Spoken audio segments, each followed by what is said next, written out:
শিক্ষার্থী হিসেবে বলতে চাই যে এটা প্রথমেই খুব বড় একটা অপরাধ হয়েছে। কারণ একটা নর্মাল একটা চোরের গায়ে যেখানে আমরা খুন করতে পারি না, তাকে খুব হ্যাঁ আমরা শাস্তি দিতে পারি, বাট খুন তো আমাদের কোনো আইনে নেই। সেখানে একটা ভারসাম্যহীন একটা ছেলেকে পিটিয়ে আমরা মেরে ফেলেছি। একটা স্বাস্থ্যবান একটা সুস্থ স্বাভাবিক মানুষকে কী লেভেলে মারলে সে মৃত্যুর মুখে ঢুলে পড়ে, এটা আসলে সবাই আমরা বুঝতে পারছি। আর সবথেকে বড় কথা যে সমন্বয়ক বলি বা সাধারণ স্টুডেন্ট বলি, আমরা কখনোই চাই না কখনো অন্যায়ের বিরুদ্ধে সবসময় কথা বলতে চাই। আমরা তো বৈষম্য বিরোধী আন্দোলন করেছি, তো বৈষম্য বিরোধী আন্দোলন করে যে কাজটা আগে যে স্বৈরাচার সরকার করতো, এখন যদি আমরা সেই কাজই করি তাহলে তো এটা আমাদের জন্য বড় একটা খুবই খারাপ একটা বিষয় হয়ে যায়। আর সবথেকে বড় বিষয় সেটা হচ্ছে সরকার আমরা পতন করেছি, সেটা অবশ্য স্বৈরাচার সরকার ছিল, তাদের কিছু কিছু কার্যক্রমের জন্যই আমরা তাদেরকে পতনটা ঘটিয়েছি। এখন আমরা সাধারণ স্টুডেন্ট যদি আমরা ক্ষমতার জোর দেখিয়ে যে না, বিশেষ করে বিশ্ববিদ্যালয়ের জোর দেখিয়ে যদি আমরা এটা বিভিন্ন অপরাধ করে এটা পাওয়ার চেষ্টা করি, সেটা মনে করব অবশ্যই সেটা একটা ভুল। আর যেটা হয়েছে ক্যাম্পাসে সেটা আরও মারাত্মক ভুল। যে এখানে আমি শুনেছি যে হলের যে সমন্বয়করা আছে, এত সমন্বয় কোথা থেকে আসছে আসলে এটা আমি সত্যি অবগত না। আমি আন্দোলনের সময় যাদেরকে দেখেছিলাম, একটা মুখ সমন্বয়কদের তালিকায় আমি দেখিনি, যেটা সত্যি কথা বলবো। তো এত সমন্বয়ক কোত্থেকে চলে আসছে এটা আসলে আমার অবগত না। যে যারা এই যে হলের সমন্বয়ক, এই অমুক জায়গার সমন্বয়ক, অমুক অঞ্চলের সমন্বয়ক, তমুক অঞ্চলের সমন্বয়ক, এত সমন্বয়ক যে কোত্থেকে আসছে আল্লাহ জানে।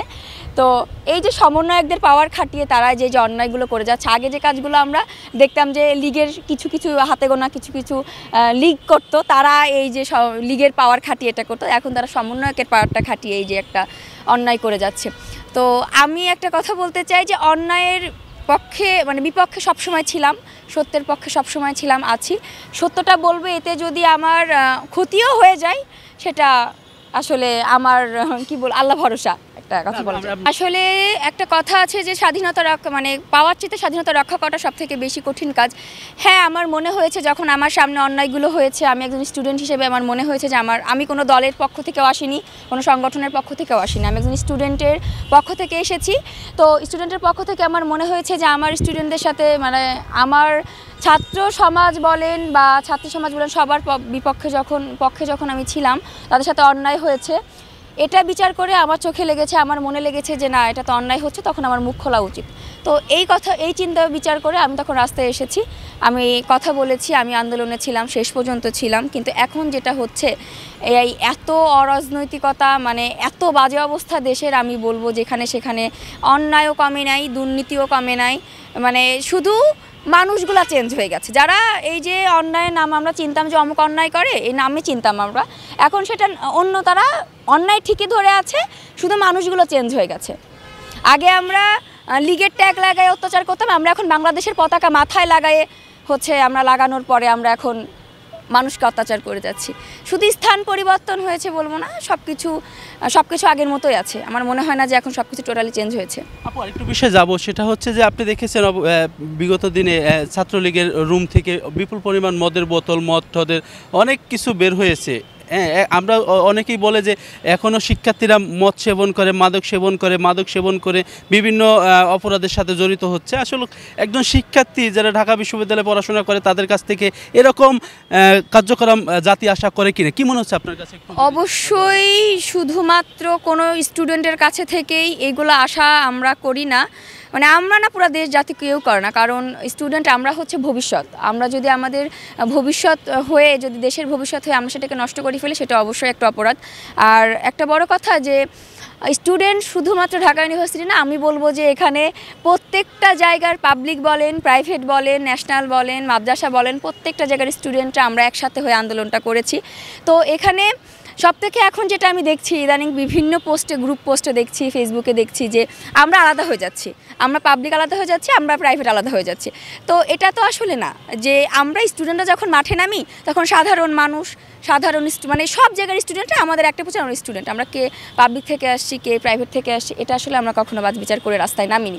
এরপর সবথেকে বড় কথা যে এখন অনেকেই দেখলাম যে বলছে যে তুমি তো আমাদের ক্যাম্পাসে ঢুকতে পারবা না, তুমি প্রাইভেট, তুমি তো বহিরাগত।